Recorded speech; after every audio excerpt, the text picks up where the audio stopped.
GSA issue 6. Geoff Johns writing with David Goyer as well, of course, writing. I said that in a weird way. But those two are writing. And then we have Marcos Martin on the art. So, Johns! Finally! He's here. He's on the book. It's exciting. So, this issue, really interesting. So, Bones, who we kind of teased before, we bookend the issue with him in his limo, talking about the JSA being back and his plans for them. The JSA are at a big ceremony, kind of announcing their comeback, and Stargirl's asked to cut the ribbon, and everyone's all excited, and all the different personalities are bouncing off each other. Really good stuff. But we very quickly get into the real story of the issue, though, which is there's some tremors in the city. San senses it, and he swims through the earth, which is a great panel, I think. It's a great visual of him just. This new sort of side of his powers that he's got, where he can just do this. I love the panel just before as well, where he dives in, and it is like a proper swimmer's dive. Yeah, and he comes out, and Black Adam's there, and he's just causing chaos. So the JSA show up, and they fight Black Adam. There's a lot of action stuff here. A lot of the issue amounts to the various attempts to fight Black Adam. Fate tries to fight him, and Adam basically goes for the helmet, and doesn't quite take it off, but like causes chaos with it. There's a lot of fun stuff throughout. There's Jay running around grabbing rocks and glass whenever things are getting smashed. There's a lot of damage limitation going on with the crowd, like Alan kind of saving people from falling, Atom Smash is like holding up a building. Yeah, there's a lot of that going on, and they kind of take turns. Ultimately, the big plan is, though, that our man's going to take his time ship, because Dr. Fate says, okay, there's only two ways to get him to turn back into his human form. Because they're saying that Black Adam was reformed recently, but of course something seems to be wrong. And they speculate that what's been going on recently is maybe given, like, Teth Adam, the human, the criminal side of him, like, enough control to sort of regain who he is.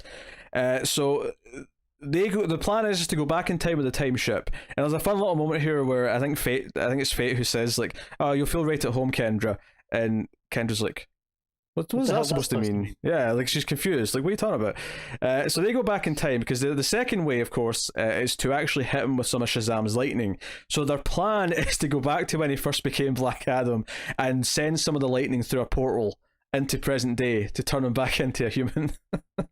I mean, it's a convoluted plan, but there's a... I kind of love it. I kind of love it. So while this is all happening, there's more fighting going on. Stargirl's getting some licks in. I really love the sand, especially opening up like a crevice in the ground, and then Black Adam goes into the air thinking, no, this will protect me. So he's like, I've never tried this before, but basically like Terra almost. He like sort of like shoots the ground up at him. So yeah, he's kind of developing his powers. He's getting more, he's learning on the job. He's getting a lot more varied with them, I suppose, is the word I'm looking for. Versatility, there you go. So sure enough, the lightning hits the original Black Adam, and, well, I'll say original, you know what I mean, the original time it hit him, and they send the lightning through a portal, Kendra being this conduit for it, and it turns him back into a human. Black Canary knocks him out, and Agent Chase, Cameron Chase, shows up. It's like, oh, we've got a space farm. The DEO are in full effect. And right at the end of the issue, it cuts back to the limousine. Bones is watching this on the news, and he's like, well, it's a shame they don't know about the Hot Girl's sordid past, but they're going to find out all too soon when I make them my pitch. So, it's him, riding off in a limo, all mysterious, like. Stuff. And there's a reveal with Black Adam as well that he has some kind of a brain tumor.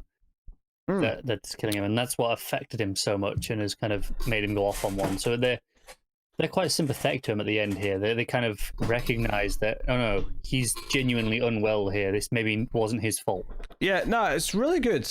I think it's a really quick read, actually, because so much of it was just a big fight scene. The fight stuff really goes in quick, and it made it, it's not like I was saying a lot as I was describing it, but ultimately it's just a lot of fighting with the main plan kind of happening in the bookends to kind of set up the future plot. But, like, once again, it's all these characters getting their own little moments, and the big stuff, of course, being, okay, we're interested in Black Adam because Black Adam's going to be a recurring character, but also teasing the Kendra stuff, teasing that Hawkman, Hawkgirl past, and really planting those seeds. So as a seed planting issue, it's really good. And obviously, I mean, I love Bones, so having Bones kind of like tease that he's coming soon, while they're having this kind of romp of a fight in the middle of it, makes a lot of sense. It feels very 90s TV to me in the best possible way. So, no, I get that. I get where you're coming from.